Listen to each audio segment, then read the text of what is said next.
You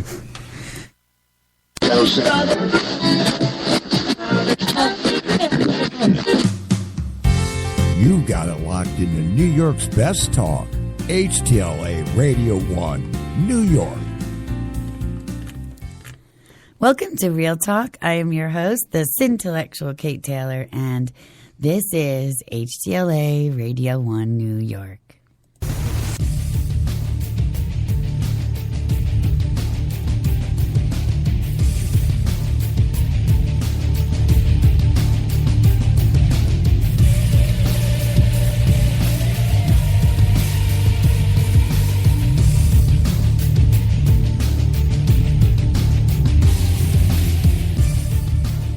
If you love film, if you live film, then this is the film show for you. Tonight, we've got a double special episode for you. Double because tonight I've had the honor of interviewing award-winning director Joe Berlinger, recently for the promotion of the just-released film We the Economy. And also, I'm going to be introducing my permanent co-host, my cohort and co-host, my husband, Crash Jesus here, who also is incredibly versed in the film arena, so he's going to be helping me now. I don't suck. No, not even remotely. In this, he's going to be being my counterpoint to my point and bringing another perspective to the whole entire caboodle. So I've also got some of Joe's other work to talk about, of which I've always been an admirer. And by the end of this episode, perhaps like me, you'll also come to realize that sometimes our involvement in film is definitely more meaningful than just to entertain. So please remember again that with the exception of special episodes, that the films I analyze are not currently in theaters, but I do go beyond spoilers in the show and I break down the structure and story of the films I compare. Not so much tonight because the show is more of an homage to Joe than, actual projects or films in particular. But if you haven't seen the films I'm discussing and you want to, remember that they're all available on Netflix unless otherwise noted. So go watch them, get into them, then come back and tear them up with me here. Usually, as I said, this is a film analysis show. So this show is for those with an interest in not just seeing film, but being the part of the history of making them. Film is about creating life and telling the stories of those creations. Worlds, characters, loves, losses. I'm a screenwriter married to a director, and we tell stories. And how funny. There was just somebody we were talking to the other day, and it was about storytelling. And that line from this opening I had in mind while I was listening to that. Yeah. I dissect and analyze the stories others tell so I can constantly discover and learn and find better ways to tell my stories to you. So, if you more than watch film, if you, like me, become the film you're watching for that 90 or so minutes, then again, welcome to Real Talk. Now, before we get into tonight's show, I've got to take care of those generous and brilliant folks that keep me on the air for you. And usually this is hubby's job in my other shows. So, I don't know, maybe we'll just employ you to do the station business here, too, because you're so good at it. Well, I suppose I could be coerced. Okay, good. Then you go for it. All right. Well, tonight's show is, as always, sponsored by the fine folks at the 8 wonderful locations of Tim Hortons, New York City. Yes, nothing quite beats Tim Hortons at all, ever. No. Also by Procast, the automated intelligent project facilitation solution. It's coming. And, of course, what's special on Joe Berlinger would be complete without Netflix. That's right. You can actually get Joe's stuff on Netflix and Amazon and all that good stuff. So go check them out. We're sure you're going to like it there. That's right. IMDb, too, I think. They even play stuff on IMDb now. I'm pretty sure. Yes, they do. Yeah. All right. Please keep in mind that the opinions that I'm about to express here, and now that Crash is about to express here, and I always have to say that for him and his shows, absolutely, do not necessarily reflect those of HTLA Radio 1 or our sponsors and advertisers. No. So, for all of my past, current, and future episode information, as well as forums in which to discuss what you think about my celluloid dissection, visit us at our new sexy website, www.htlaradio1.com. That's the number 1, just like us. And do some real talking of your own. Now, on with the show. Oh, yeah. Yes, okay. So, like I said, a little later on, we've got that full interview that I'd done with Joe. But let me just tell a little bit about him for those that might not be familiar with him or his work. He's Academy Award nominated, and I do need to resolve that. He's nominated. We've been noting that he has won. He's won many, many awards, but unfortunately not that just yet. Well, you know what? He's won the Academy Award in my mind, and that's all that matters to me. Well, there you go. Mine as well. And but he has won an Emmy and a Peabody twice. So, that's not terrible, right? Nope. He's been a leading voice in film and television for 2 decades. Yeah. His film includes the landmark documentaries Brothers Keeper, the Paradise Lost trilogy, which is where I first discovered Joe. And for those of you that are familiar or not, you have to see this. And this is the thing that really impressed me about Joe. He kind of changed the lives of these 3 boys. They were accused of murdering 3 children in West Memphis, Tennessee. And these documentaries actually got these boys released after, it must have been over a decade at least. It's probably a little longer. Johnny Depp got involved. Tons of celebrities got involved due to his first documentary. And I speak to that a little bit in my interview with him because when he first undertook that, it was just a story he was interested in. It was just a job. It was just a project. Yeah. And it grew into something that wound up changing the lives of everybody involved in it, not the least of which these boys who were convicted of first-degree murder, and 2 got life, and Damien Echols was sentenced to death. So, that's pretty life-changing stuff if you can have your film and your documentary do that. Right. Get somebody released, especially some place, like that. Well, I would think... I think, did I say Tennessee? I think it was Arkansas. I don't even remember this state. I'll look it up. It's been so long since I've seen it myself, but... No, that's okay. I thought it was Kentucky. It might be. It's one of those places. I'll look into it. But anyway, go ahead. Say what you're going to say. Well, here's the thing. If it's the West Memphis 3, it might be Tennessee. Well, that's what made me think that, but I don't think it is. Oh. Right. So I'll have to look. Well, who knows? But, the point is that, I think documentary makers pretty much full stop all the way around... they want their films to not only tell the story of what it is the subject matter is, but they're wanting to make a change. Right. And the whole thing here is that this whole series that they did exactly that. Absolutely. It sure did. And he's done documentaries of other kinds. He was actually credited with redefining the rockumentary genre because he did Metallica, Some Kind of Monster. That's right, too. Most people don't know about that. He won 22 Human Rights and Environmental and Film Festival Awards for Crude, about the oil pollution in the Amazon rainforest. He was nominated for an Emmy for 2012's documentary with Paul Simon, Under African Skies.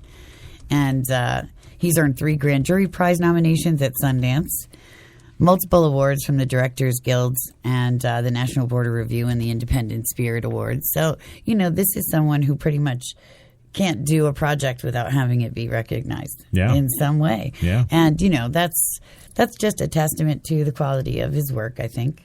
Well, not only that, though. One thing that, really struck me during the interview, we did kind of a 2-part interview with Joe, and Kate took the first main part, which you'll hear, which is mostly on the work and the life-changing effects and all that good stuff. And then he did a segment with me for Film 101, which is more of the production side of everything. Right. And, just being there, present, listening to your interview with him, it just struck me that, time and time again, the guy is just a regular guy. Uh-huh. Yeah, no, it was so great talking to him, too. Yeah. Because we, I even joke him that music and murder, that's what I'm into, too. Right. So that's what first got me, into his work, know.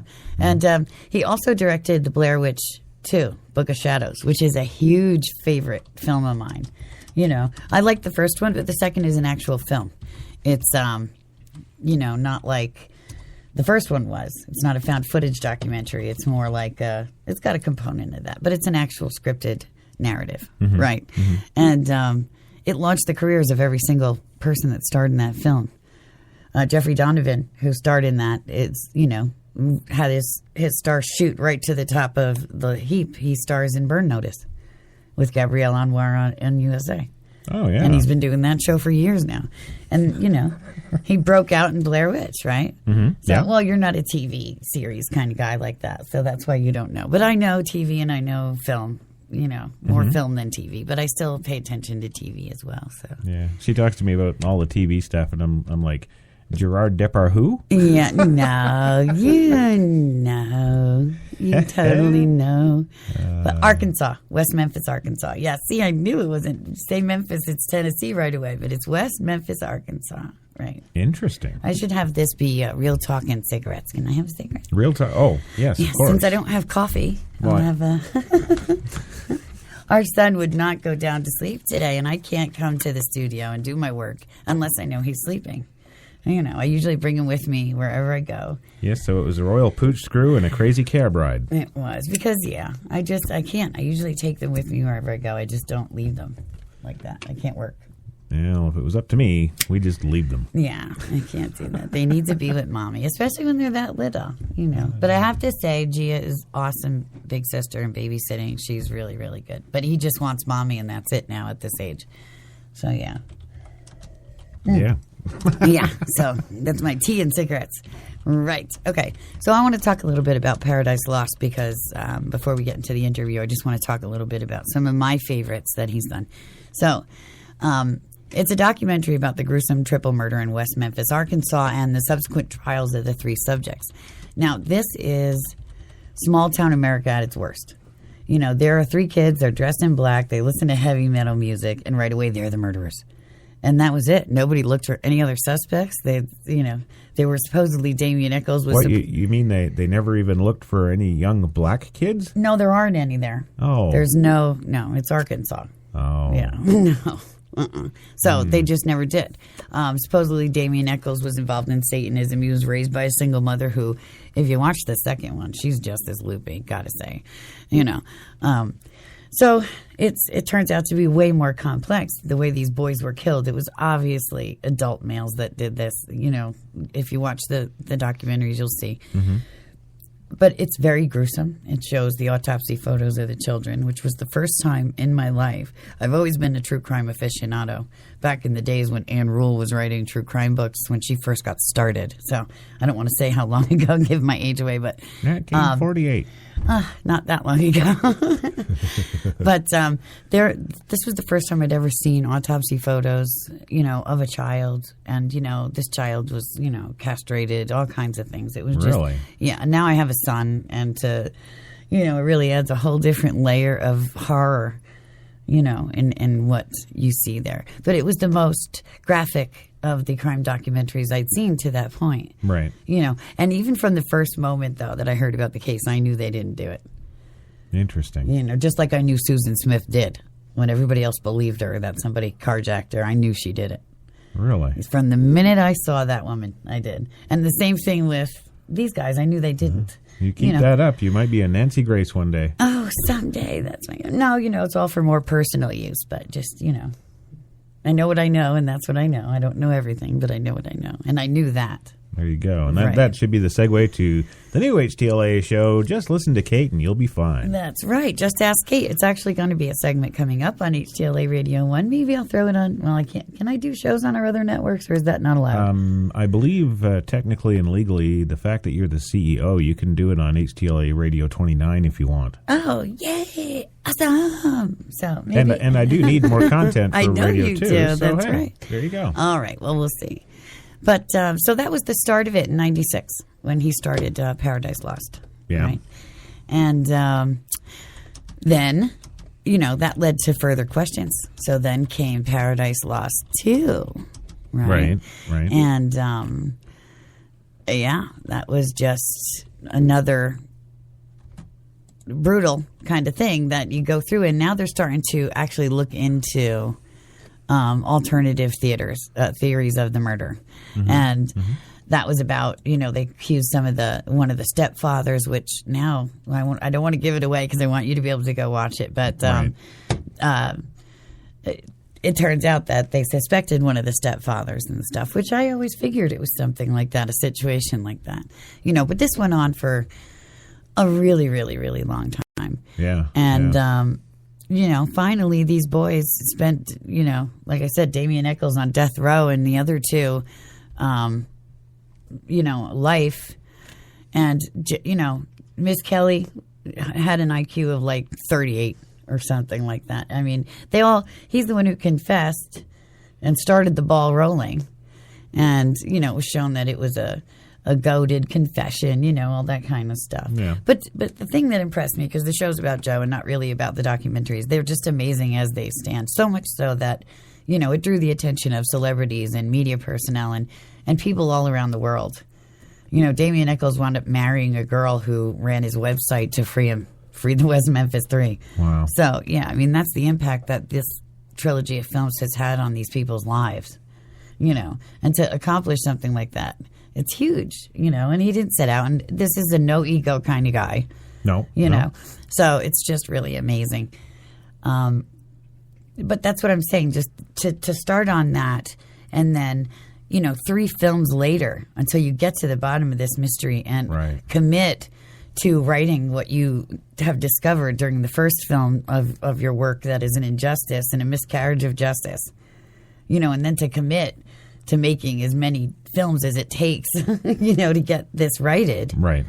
To me, that's just remarkable because I don't know many people that would have that kind of fortitude to do, let alone, anybody who's actually made even a student film knows the work that goes into it. Oh, yeah, it ain't easy. That's right. So to do it, en masse, with a subject where, obviously the townspeople didn't want them there. And I'm sure there was a lot of stuff that they had to go through and there was a lot of scary stuff, on their end at times, and having children of your own working on these projects, it's the emotions must have been really difficult too. Absolutely, yeah. I would think they would kind of escalate as the time went on. Sure, and as the verdicts got read and then they were sentenced to life and the death sentence for Damien and how, I wish I would have gone in depth more with him, but we actually were interviewing him for another project, We the Economy, Morgan Spurlock's ensemble film, right? But I started talking about all his other work. Not to belittle We the Economy at all, because that's a great project from Morgan Spurlock, where they got 20 directors together to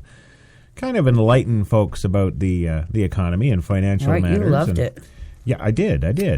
But the problem, of course, is, we being HTLA, Radio 1, we got the opportunity, we took it, and yes, this is essentially for We the Economy and his work there, which was also stellar, by the way.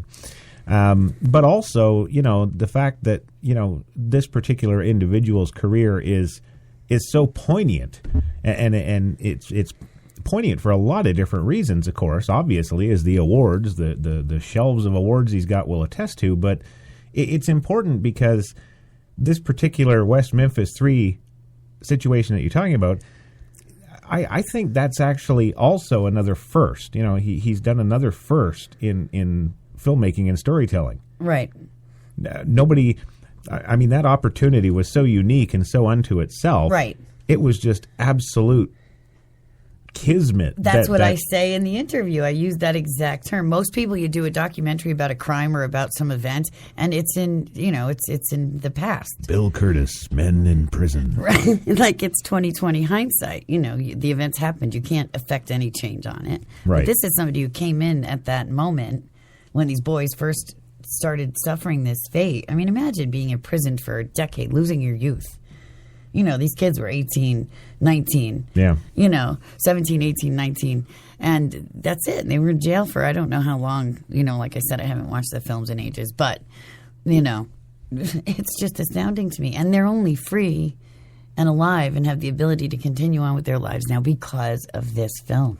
Right. It's the series of films. Absolutely. And the attention they've garnered. I mean, Johnny Depp went down there and put uber pressure on them to, relook at the case and reopen the case and do all that kind of stuff. But we're going to threaten to pull Pirates of the Caribbean from North American shelves? No, this was long before Pirates of the Caribbean, too. Wow. So, and don't forget, this isn't the first thing that Joe's done that, like you said, has been, innovative. The rockumentary thing, the Metallica thing. He even wrote a book about it. Right. you know, Yeah. and The Monster Lives or something, you know, because he's the one who did that film, and that was a huge mess of a project. Well, and that was a very good project, too. I remember watching that because, not that I was an number one fan of Metallica by any means. I always have been. Well, you know, some Sorry. people's taste, but... It's very good. You know, now if Joe did a thing on Van Halen, I'd be all over it. Yes. Yeah, but no. It was interesting because the front man for Metallica, what's his name? I used to call him Moeller. Hetfield. He's on my friends list on Facebook. Okay, James well, Hetfield. Yeah, James. We used to call him Moeller Man. Yes, because in every video, his molars were right in the camera, and he's doing his thing. So yeah, we got to actually go for our first commercial break here. Right. When we come back, pretty much the entire second segment here of tonight's show is going to be the actual interview. So stay tuned. It's going to be some fun stuff here. Back in 2, gang. You got it locked into New York's best talk, HTLA Radio 1, New York. So do you guys think being fast is better than being slow? Yes! It's better to be fast, to not be bitten by a werewolf, and then you'll be turned into one, and you'll have to stay in, and then you'll have to get shade because you'll be too hot, and then you're like... which means I wish I was back to a human. What? It's not complicated. Faster is better. And AT&T is the nation's fastest 4G LTE network for your iPhone 5. The world is facing one of the biggest crises in the history of history. Girls are getting hotter and hotter. This is causing guys to lose their cool. It's happening everywhere. That's why the people at Axe have developed the new Axe Chill Collection. It helps guys keep their cool before it's too late. Girls are getting hotter. Keep your cool with the new Chill Collection from Axe. You walked into the hotel as a 5. But when she saw the room, you turned into a weird 7. When she saw the rooftop pool, you went to 11. You two should probably get a room. Oh, that's right. You already did. At Planet Earth's #1 accommodation site, Booking.com. Booking.yeah.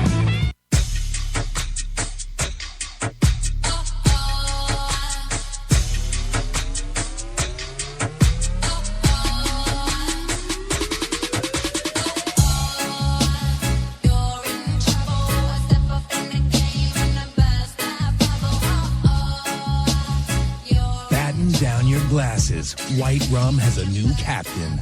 Introducing the all-new Captain Morgan White Rum. 5 times distilled for a smoother taste. 4th down, Coach. What do we do? I'll tell you what we do. I want you to go on the field. Look for anyone with an O. Let's kill them with kindness. Jimmy, I want you to make balloon animals. Tyler, make little tea cozies. Something fun. Are you okay? We will win this for Mother Russia! Coach, eat a Snickers. Why is that, Chief? You get a little loopy when you're hungry. Better. Now let's go for it! Go get him, guys! You're not you when you're hungry. Snickers satisfies. For the best talk, there's only one. HTLA Radio 1. Oh, that's right. Thank you, Guy. Yes. And you are listening to HTLA Radio 1, where unfortunately right now it is 11 degrees in Central Park. And Feels like 3. Yeah, feels like 3, tastes like chicken. There you go. So tonight, you're listening, actually, to a very special edition of Real Talk, Meet Joe B. Right. Yes. Actually, I was going to call it Meet Joe Black because it's, Black Friday and all that good stuff, but damn. Yes. Uh-huh. Take my little joy away from me. There you go. All right. So we've got the interview now. You want to say anything to cue this up, or we just roll with it? No. Just I'm looking. I was looking forward very much to it, and I wished I had more time. But we were promoting that specific project, so I tried to get in as many of my questions that I could. Yeah, absolutely. So, well, here it is. This is Kate Taylor with Joe Berlinger. All right. As a screenwriter myself, I have to say, I'm pretty excited. I was so happy that you were our first guest for this project that we've got, because everything that you do is everything that I'm into. So, the music, the crime, all that kind of stuff. It's like kind of a dream come true. Yep. Murder and music. Those are my things. Exactly. It's like I read through your biography and your filmography, and it's like my Saturday afternoon, and it's perfect. How did you get into that? Like, what was the lead into the nonfiction, that area? Well, strangely enough, my route to filmmaking has been quite circuitous. I was actually a language major in college, wanting to go live in Europe and speak languages, and I had no idea what career that meant. That was my goal. Wow. And I ended up at an advertising agency, the Frankfurt, Germany office of Ogilvy and Mather, which is a big New York-based ad agency. And really, I stumbled into the media business just because I spoke foreign languages. And while on that job, I stumbled onto a TV commercial set for the first time and saw the lights and camera and action, and I said, oh, wait, I think I like this more than living in Europe and speaking languages. So I figured out how to get back into New York and get myself into the film business. That's always the way it happens, too. It's everybody else that we speak to. Very few actually woke up and said, I want to be a filmmaker. They kind of fall into it by accident. So I think that's the best way to do it. No, and somehow somebody keeps paying me for the last 25 years, so I've actually been able to have a career at it. Yeah, and a very acclaimed one, too. And well-deserved, I think. Thanks. So this project, We the Economy, I know that you had done that, you'd done Hank. So is that what kind of made you get into this project? Yeah, actually, I was, Morgan asked me to do one and specifically asked me to do the Wall Street one because I had that experience with the Hank Paulson film, and I was, very happy to do it. One of the things that I learned in the Hank Paulson film, which does not take the conventional view of things, is that there's a lot of misinformation about Wall Street and that there's a lot of financial illiteracy. And so I thought tackling for viewers, what is Wall Street, and to encourage people not to run and hide in fear, but rather to engage and educate is probably a better path to taking control of your financial destiny. Right. Yep. Very true. We enjoyed this segment. We watched it, and neither of us are very fiscally competent either. We rely on I guess like everybody else. So we found it very informative and good. I think you achieved that definitely. Oh, good. Yeah. And again, believe me, I've made some very hard-hitting films about corruption and corporate abuse and, taking on institutions. But the point of this film is not to tear apart Wall Street and the problems that it has, but rather to just give people the tools to educate themselves. So clearly, I'm not defending the greed and excess that led to the financial collapse in 2008. That's not the intention of this film, but rather to just allow people to have a deeper, along with all of the films, it's kind of a primer for giving people some financial literacy so that they can decide for themselves whether or not they want to engage with Wall Street. But historically, engaging with Wall Street is how most people have made their wealth over the years, and how, most people save for retirement. And even if you don't own a stock or a bond, as we learn in the film, Wall Street is such an integral, connected part of the economy that, when Wall Street fails, everybody fails. And I think a lot of people don't quite understand that deep connection. As we saw in 2008, when the economy, when Wall Street was having a credit crisis, the economy kind of froze up and companies could no longer get their daily supply of cash, and people were getting fired and businesses were suffering. So Wall Street is very much integrally connected to Main Street, and I think a lot of people don't get that connection. Right. Yeah. Well, here's a question, if I might, Joe. Do you have a personal portfolio? Do I have a personal stock and bond portfolio? Yeah. I do, yes. There you go. I'm what's called a self-directed investor. I do my own thing and always have, and have done, relatively speaking, pretty well. And I think that's the kind of knowledge I'd like to impart to other people, because this is an industry that uses a lot of jargon that is off-putting. But if you just peer beneath the surface, it's not. Some of these concepts are not all that difficult to master. I just think people are afraid of taking control of their finances. One of the things we did for the film was we did a lot of man on the street interviews, and I have to say I was really surprised at the level of what people don't know. A lot of people, a lot of people don't know the difference between a stock or a bond, for example. A lot of people said that they thought Wall Street, was just a place downtown where, a very few rich people, interact. But Wall Street is, not just a place in Lower Manhattan. It is the financial services industry. That industry has its tentacles into every aspect of society. So people really need to understand what Wall Street is about. Right. Well, it was perfectly timely for us too. We're in our late 40s, mid to late 40s, and we're going to cut that out of the episode. That won't be on air. But we have a teenager and a toddler, and it's time for us to learn. So we were actually watching from not only our professional perspective, but personally too. So it was very informative. Well, that's good. Yeah. That's good.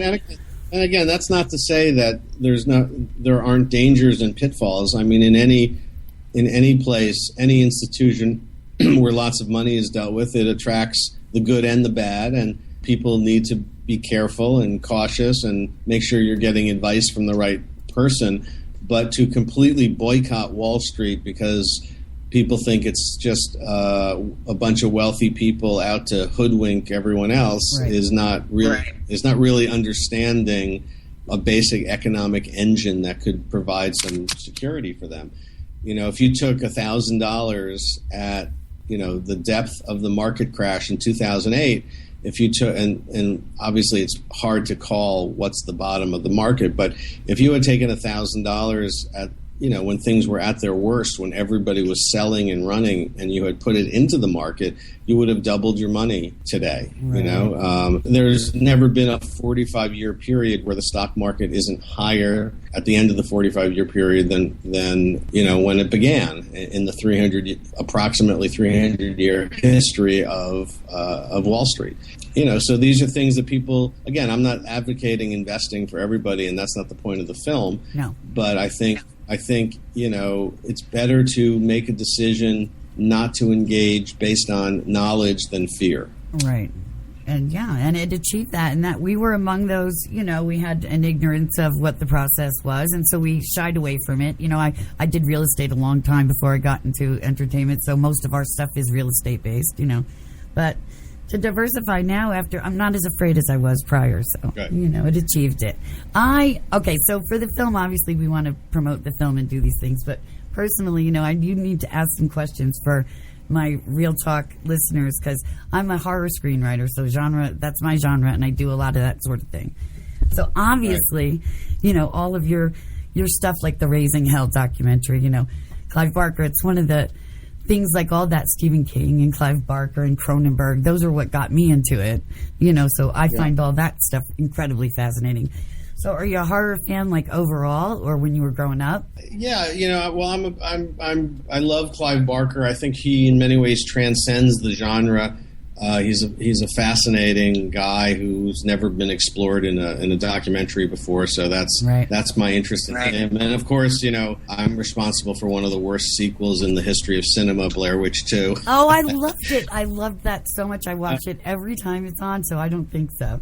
Oh, good. A lot of it was much maligned by critics at the time that it came out, but there's a whole new generation of people discovering it and realizing that it was actually a pretty good film. And I think critics back then just wanted to hate anything called Blair Witch 2 because they resented the idea of a sequel being made. But in many ways, that film was very, I think very prescient about the blurring of the line between entertainment and reality, and there was some serious messages packed into a kind of conventional horror film, and I think people also weren't prepared for a film that had a message. But I'm a documentary maker by trade, and I've made lots of social issue films, so it was only natural that I would do that with a horror movie. But yeah, it was a hated film back then. But there's a whole new generation of people discovering it and loving it, which is terrific. So it launched a starring career too. So Burn Notice got pretty big after that, didn't it? So yeah. Jeff Donovan did very well off of that movie. Yeah, I watch it every time. I love it. I do. So I followed the trial, the West Memphis mystery, since it happened. I was there from the beginning when it first came out, and I followed it the whole entire time. I always knew that it was a railroad situation, watched every single documentary, all that stuff. So how impactful overall on your life was that? Well, we were haunted by that story. I mean, we made 3 films over 2 decades. Obviously, it was a big part of our life. The irony of having made 3 films over 2 decades about the West Memphis 3 is that when we originally went down to make the first film, which, we arrived a week after these kids had been arrested and kind of embedded in the community for 9 months before the trial started. But initially we went down because we thought they were guilty. I wish I could say we went down because we thought we were making a film about a miscarriage of justice, but that was not the original intention. Everyone in town said that these guys were guilty. The local police said, the evidence was overwhelming. All the media was talking about these bloodthirsty, devil-worshipping teens. And so I was fascinated by the idea of how could kids kill kids. Right. So, and do it in such a brutal way that, we originally were going down to make a film, Bruce Sinofsky and I were originally going down to make a film about how teenagers could be so disaffected with life that they could do such a rotten thing as to, these horrible, brutal murders. And the first 3 months, we primarily were spending with the parents of the victims. So we had no reason to think to change our idea about what we were making a film about. Right. They were convinced these guys did it. But, it was like an amazing moment when we started to realize, about 3 months in, we finally got access to the West Memphis 3. Of course, they weren't called that then. No. Everyone thought they were bloodthirsty killers. Yeah. When we finally got access to them and started looking and did some interviews and started looking into the case, it just, 1 + 1 was not equaling 2. Something was deeply amiss. And we became convinced, despite everyone else saying they were guilty, we became convinced that they were innocent. And so we sat through these trials, hoping the truth would come out, and just devastated by what a really modern day Salem witch trial it became. Their musical tastes and reading habits. The guy read, Damien Echols read Stephen King. That was introduced as evidence that he's a killer. He listened to Metallica music. That was introduced into the trial. The lyrics that demonstrate that he was potentially a killer. So, it was when I saw those guys, you see it in the final scene of the film, when Damien and Jason are kind of chained up and taken to jail from the court. And, of course, Echols was heading off to Arkansas death row. It was just devastating, right? Because we thought that these guys were innocent. And when the first film came out 2 years later, we thought it was going to kind of bust the jail cell open and that everyone would see that these guys shouldn't be in prison. But the state of Arkansas just dug in its heels and put a notice on its website, that the HBO film Paradise Lost is made by an entertainment company and shouldn't be believed. And so the only thing we knew how to do was to keep making films. And so we made a second film and finally a third film. And I think the films generated this groundswell of support like I've never seen before. Literally tens of thousands of people who had seen the film all gathered together, rallied, and did everything they could to get these guys out of prison, and then, of course, there was a big celebrity component to it as well. Yeah. Johnny Depp and Eddie Vedder and all these people who had seen the movie, agitated for the release of the West Memphis 3, which finally happened, August 19th, 2011. So 18 and a half years later, they finally got out of prison. Wow. Yeah, it was amazing to watch these children go into jail and then these men come out, profoundly changed and all that. It was. Yeah. Now, what was your involvement in the film The Devil's Knot? Because it wasn't clear. I play a cameo of myself, basically. The film is about the original trials and, it's a dramatic recreation of what we did in Paradise Lost. And so they asked me to play myself right. from 1993. So I played the documentary filmmaker for a few scenes, just kind of as a lark. How often does a documentary filmmaker get to play himself in a narrative version of the story he once made a film about? So, right. Adam Agoyan, who's the Canadian director who directed that movie, is a good guy, and I wanted to be supportive and helpful. But I have no official role other than a cameo. Well, I'm sure that was good. It was a nice kind of pinnacle for all the work that you'd done over those years. And when they got released, did you feel some kind of small participation in that kind of thing, making that known to the world and doing your part for that? Oh, yeah. The films are definitely the catalyst that inspired a lot of people to take action. So, I think the films did play a big role, but also, it was a lot of tireless activism by a lot of people. So, I think it was definitely a group effort, but I definitely felt that we had played a role, and that because we saw the truth early on and made a film about it, it kind of brought people in. And clearly Damien Echols would have been executed by now on death row, and so the films definitely helped save his life. And so how often in one's career, documentary making, we like to think that we can have impact on the subjects that we're trying to tell stories about. So I can't think of another more dramatic and physical, tangible impact than having a film save somebody's life from death row. So, of course, it makes you feel good about what you've done. Right. Absolutely, yeah. So Whitey's going to be, it's not released. When is Whitey being released? Oh, no, Whitey has come and gone. So Whitey is really? out. Oh, because I didn't even realize it had already. Because that's yet another of your Crime and Why films. So I'm looking forward to seeing that. Yeah, Whitey was it premiered at Sundance. The Whitey Bulger story premiered at Sundance in January and was at a bunch of film festivals. And then this summer it was released theatrically. And I think now you can get it on VOD and iTunes and places like that. It's called Whitey, United States of America versus James J. Bulger. Yeah. Fascinating, that stuff. Is there like a bit of the conspiracy theorist in you somewhere? Well, some people could say that I'm a conspiracy theorist, or I like to think that I ask the tough questions, and I definitely think there's a lot of corruption out there. And Whitey Bulger was a classic example of somebody who should have been taken off the streets long before he was. And because he was not taken off the streets, a lot of people got killed in the crossfire with the knowledge of the FBI that he was a killer and that he should have been taken off the streets. The FBI will tell you it's because he was a valuable informant in the taking down of the Italian mafia in Boston. And I would say there's not a lot of evidence about that. But even if that's true, we should not be allowing, the government shouldn't be in the business of picking winners and choosers, who should live and who should die. And we're going to allow this guy to roam the streets and kill because we're trying to take down the Italian mafia. I don't think that's the role of government. Right. Do you ever find yourself worrying personally about, the subject matter of the things that you do?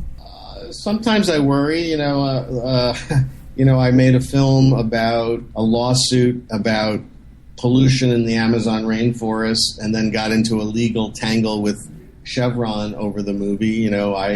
They wanted to see my dailies, and I wanted to not give them my dailies because I didn't think it was appropriate. I thought I had First Amendment rights, and so I got into a big legal battle, which was emotionally, psychologically, and physically very draining.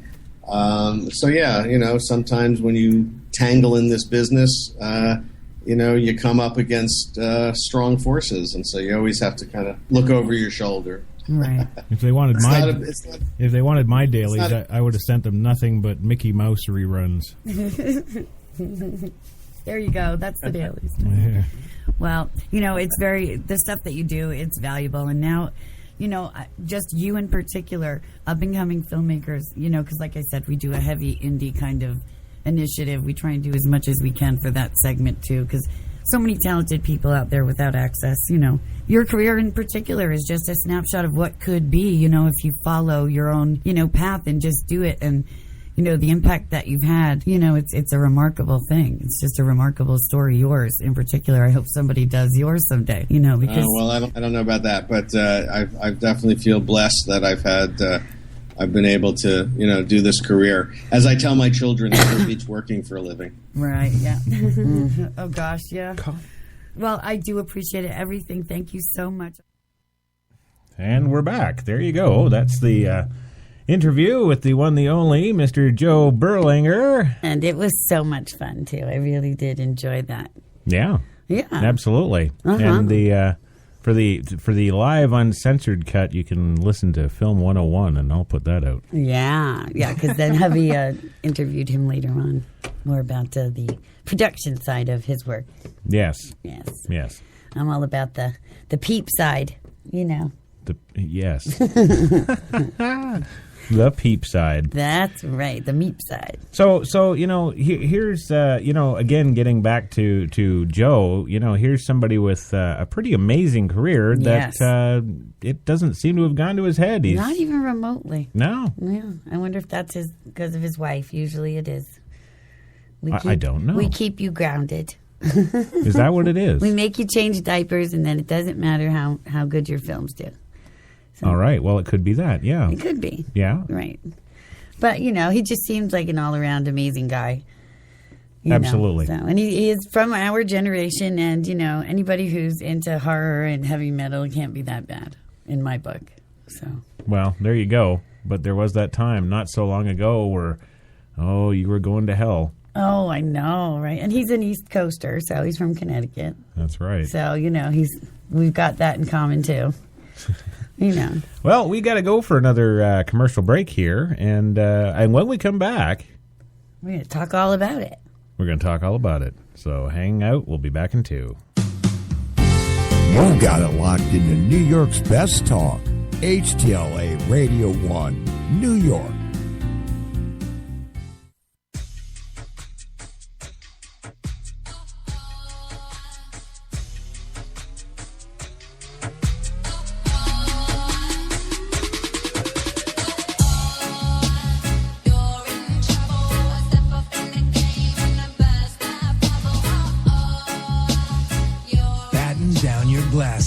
White Rum has a new captain. Introducing the all-new Captain Morgan White Rum. 5 times distilled for a smoother taste. 4th down, Coach. What do we do? I'll tell you what we do. I want you to go on the field. Look for anyone with an O. Let's kill them with kindness. Jimmy, I want you to make balloon animals. Tyler, make little tea cozy, something fun. Are you okay? We will win this for Mother Russia! Coach, eat a Snickers. Why is that, Chief? You get a little loopy when you're hungry. Better. Now let's go for it! Go get him, guys! You're not you when you're hungry. Snickers satisfies. I stood outside assessing the situation. I knew it could be rough in there, but how rough, there was no way to know for sure. Hey, guys. Daddy, it's pink! But hey, a new house, it's a blank canvas, and we got a great one, thanks to a really low mortgage rate from Navy Federal Credit Union. Pink? So she's a princess. You got a problem with that? Hoorah! Hoorah! 4 million members, 4 million stories. Navy Federal Credit Union. What can I get you all today? Sea salt and vinegar, smart pot butter. I'll take caramel with a side of white cheddar. And for you, sweetie. The special? Lime and salt it is.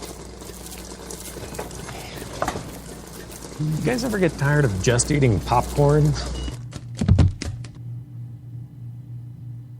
Because I know I never would. Awkward. Discover all 18 flavors of Orville Redenbacher's gourmet popcorn. Simply made, passionately created. I stood outside assessing the situation. I knew it could be rough in there, but how rough, there was no way to know for sure. Hey, guys. Daddy, it's pink! But hey, a new house, it's a blank canvas, and we got a great one, thanks to a really low mortgage rate from Navy Federal Credit Union. Pink? So she's a princess. You got a problem with that? Hoorah! Hoorah! 4 million members, 4 million stories. Navy Federal Credit Union.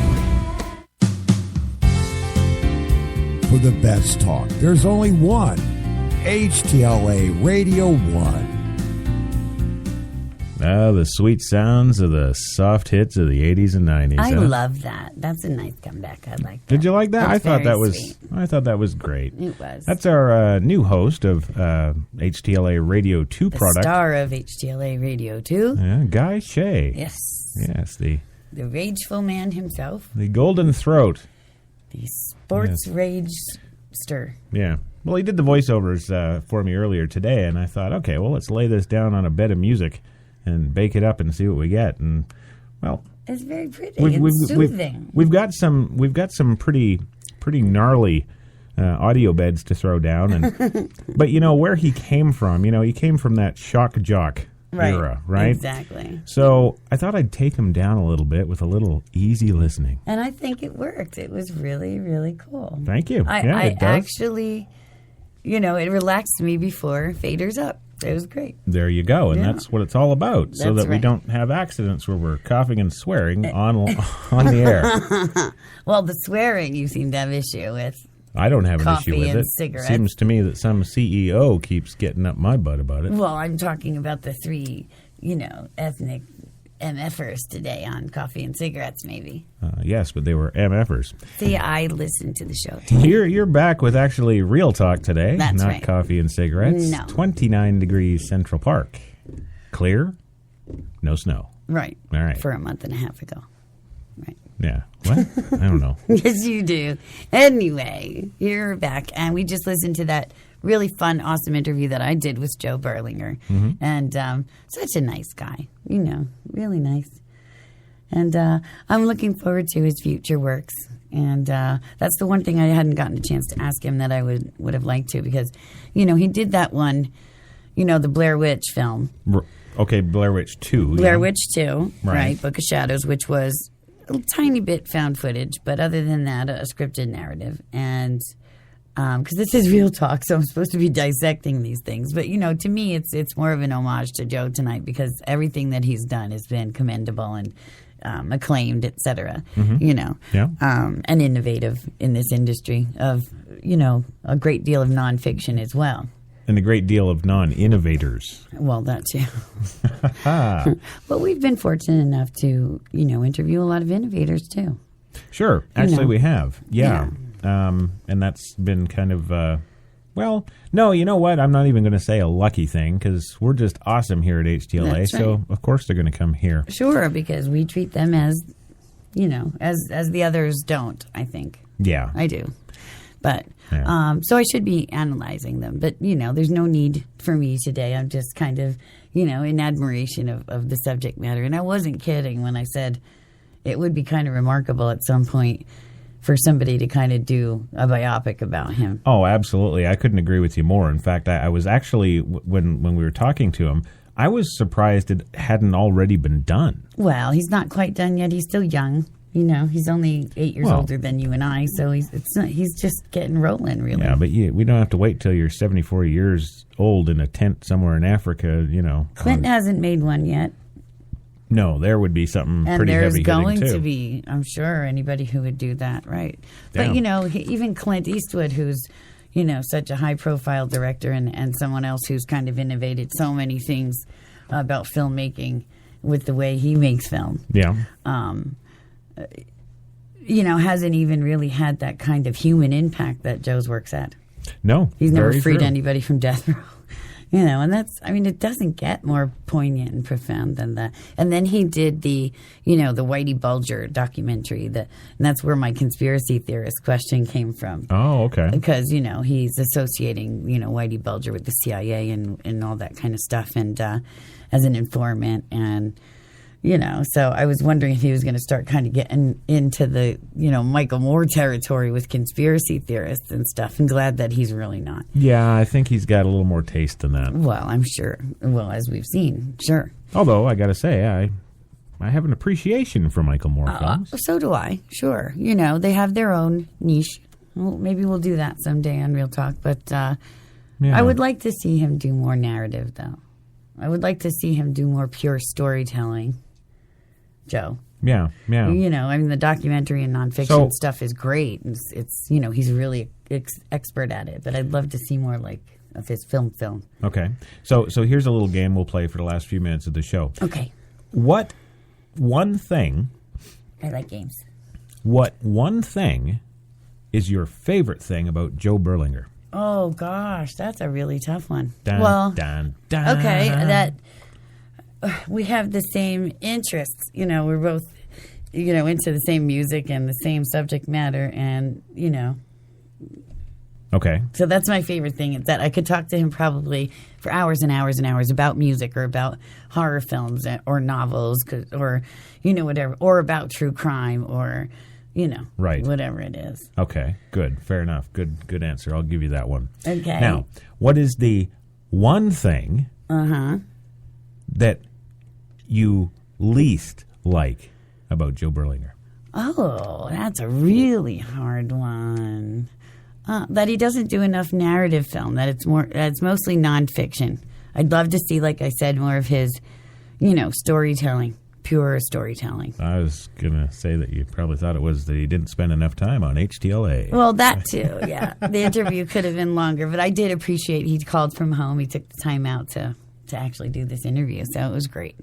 Okay, and what would your reaction be if you were to find out tomorrow that he has been hired on to do Honey Boo Boo 2, The Teen Years? Oh, wow. That is a scary prospect. I'm going to have nightmares about the possibility of that show tonight. OMG. Wow. My reaction would probably be to... phone him and tell him to stop. Yeah, Run away. yeah. Run away. Yeah. Mm-hmm. I'll have to inundate him with a lot of scripts that he could possibly work on. Yeah, I don't think in any way, shape, or form there would ever be a situation where he would accept a job like that. No, if you see his work and have read the Metallica book, Right. He's not a sellout. I was just throwing it out there for your funny and witty response. And I appreciate that because it was well received. Another question I guess I would have is if somebody were to do a biography or a documentary on you... Oh, my goodness. Who would you want that to be? Oh, wow. I'm going with Werner Herzog. Oh, you mean to direct it? I thought you meant to star as me. Okay. To direct it? I guess it would have to be you because you know me best. I would have nobody else but you direct that. Oh, yeah. Well, Mom always said I was a good storyteller. Ba-dum-cha. Yes, sir. Well, you are. Mm-hmm. And that's why I say in my opening monologue, I'm married to a director. As a screenwriter, we tell stories. That's what we do. Well, and there you go. That pretty much lines that all up for me. Even if it's a real story, like the nonfiction stuff that we also delve into. Sure, because that's one thing that I know I'm safe in saying, that at HTLA we get our facts straight. Mm-hmm. Yes, we do. Yeah, stand up to scrutiny any day of the week. Bring it on. That's right. We like to be beyond reproach. That's Maybe right. that's another reason why our guests like us so much. Ooh, Beyond Reproach. That would be a good title for the documentary. Okay, sounds good. I like it. Yeah, I don't do anything wrong. Like my husband once said when, we were just newly married and we were arguing at some point with some person about something. And he's like, the worst thing my wife does is not wake me up on time in the morning. That's like... And that still holds true today. That's right. Right. Well, Real Talkers, I got to say, for my first foray into the Real Talk program, I had a good time co-hosting. Thank you. Oh, and thank you so much for joining with me. Not that I didn't, and you're going to have a lot of fun, being able to pull out your Film 101 ego, your alter ego, when we start getting back to the film analysis next week. Yes. Because then you'll really be able to, we'll be bringing the story aspect that I am so versed in to your technical production aspect. Like we'll be able to talk about production value more, that sure. I can't discuss as a non-director. Absolutely, yeah. So that's exactly what we're going to have a lot of fun with. We're going to give you your own director's corner, production corner, and, well, yeah. That sounds like a good idea. I'll be working on the format this week. That's not bad, yeah. Yeah. I think that'll work. And if you listeners out there have any ideas for what you'd like to see my crash do on Real Talk, then, yeah. And it doesn't necessarily have to be clean or legal. Ba-dum-cha. No, well, maybe you can be that, Ebert to my Siskel or something. Oh, great, I'm the fat guy. Ba-dum-cha! Well, isn't Siskel like the one that was always like so anal and stuff? And Yeah, the thin guy with the balding hair, yeah. yeah, that would be me. Sure. Yeah. Yeah, I'll go with that. Anyway, gang, wishing you all from HTLA. Hope you had a wonderful Thanksgiving. And let's see, what else am I going to say here on my little out before you go? Right. Thank you again to HTLA Radio 1 and the lovely CEO for allowing me to co-host this show tonight. Shout-outs and salutes and happy birthday and love you too to my daughter Kennedy in Canada. And what else? Oh, there's something else. I know it. Yes, have a great weekend. Yes, we'll see you on Monday for coffee and cigarettes, hopefully, if you're kicking around and got nothing better to do. Right. And with that, I turn it over to you. All right. Well, thank you. As I bring up the lights on another episode of Real Talk, I would like to thank HTLA for giving me the opportunity to put my film school education to good use for you here each week, finally. Okay. Thank you to our sponsors and all of those involved in making the films that I analyze here for you. And a huge thank you to Joe Berlinger for granting me some time. That was awesome. You are welcome back anytime. Promote anything that you put out there. You just tweet me and it'll be all good. Big thank you to my crew, and as always, my leading man, Christopher John Taylor. Thank you for agreeing to co-host with me. Oh, yes. Don't forget to go to the website to check out what's coming next, write to us about tonight's show, and to check out all of our original programming. We've also got some oldie but goodie webisodes posted on the new site for you as well now, so that should be fun to see us in action, right? Tune in next week as I dish for real about all things real. Good night, Meeps.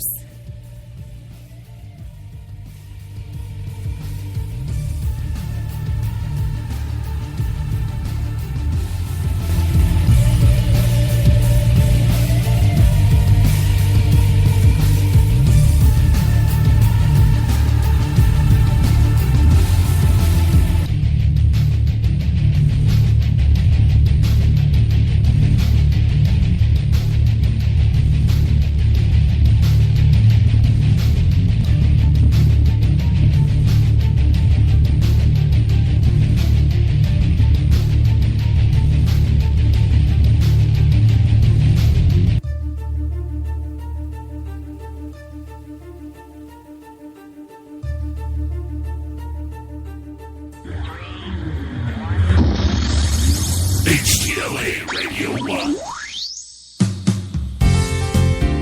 For the best talk, there's only one. HTLA Radio 1.